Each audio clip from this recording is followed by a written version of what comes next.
Hello students, today we will read the next chapter, just before recess.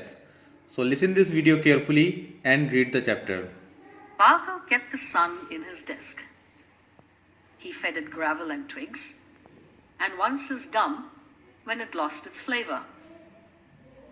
The warm varnished desktop felt good against his forearms, and the desk's toasty metal bottom kept the chill off his legs.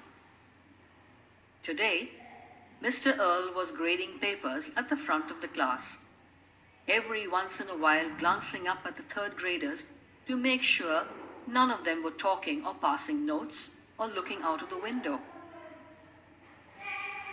Parker would quickly shift his gaze down to his textbook, so Mr. Earl would not give him the glare, a sure sign that Parker's name would soon go up on the board with the other kids who had lost their lunch privileges for the day. He could feel Mr. Earl's attention pass over him like a searchlight. Slipping a pebble out of his pocket, Parker carefully lifted his desktop a quarter of an inch and slipped the rock in. It made a tiny clink when it dropped to the bottom. He leaned the desk away from him until he heard the pebble roll towards the sun, followed by the tiny hiss that meant the rock had vanished into it. 2 days ago, he had opened his desk to put his lunch in, but instead of the pencil box, tissue box, and books he expected to see, a cloud swirled in the space. At its center was a dull, pulsing red glow. He shut the desk and looked around to see if anyone else had noticed. An hour later, the dusty swirl in his desk had contracted to a bright spot in the middle. He cautiously moved his hands towards it.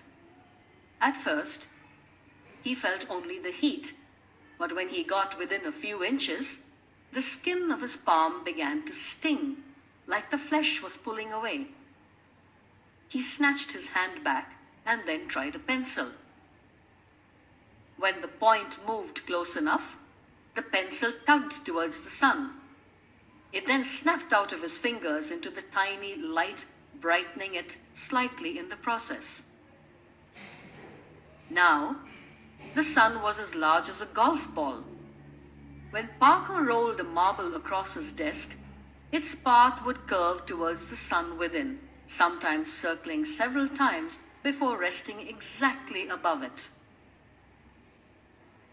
"Parker," Mr. Earl said, "your reading group is waiting for you." In the back of the class, his 3 reading partners sat on the mats, their books on their laps. Parker pushed away from his desk and joined them.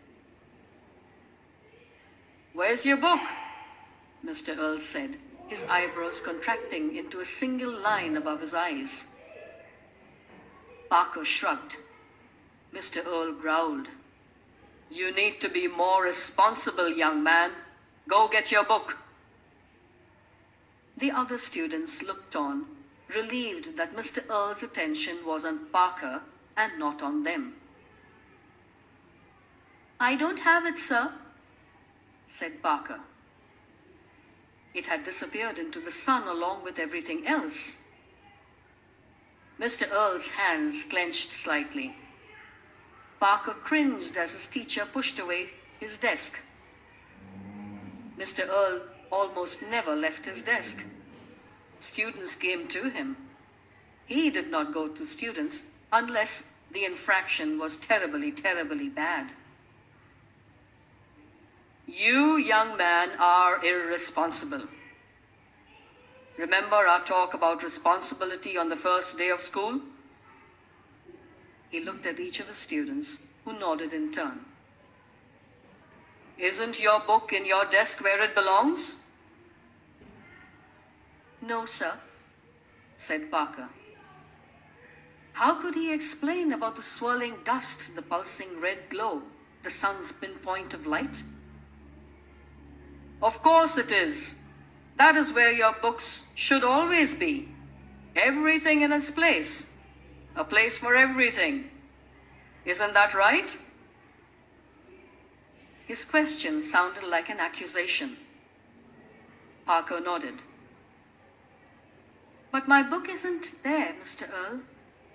The teacher took 2 long strides and stood beside Parker's desk. Before the boy could speak, Mr. Earl threw the desktop open.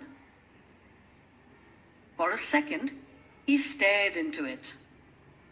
A white glow reflected off his face. "What is this?" he said as he reached towards the brightness.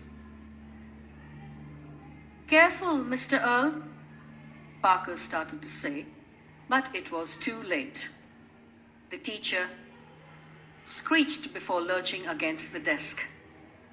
He went down quickly, his feet vanishing into the desk last.